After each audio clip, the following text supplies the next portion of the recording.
అరికాలు విదిలించి మహాసముద్రాన్ని లంఘించినవాడు.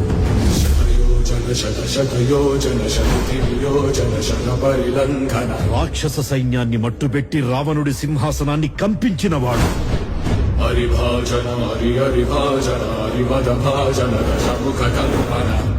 చిన్న నిప్పురవ్వతో లంకా నగరాన్ని అగ్నిలో అలికినవాడు.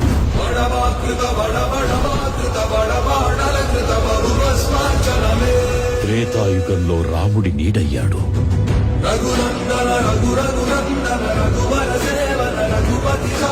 ద్వాపర యుగంలో కృష్ణార్జునుల రథకేతనమై గర్జించాడు.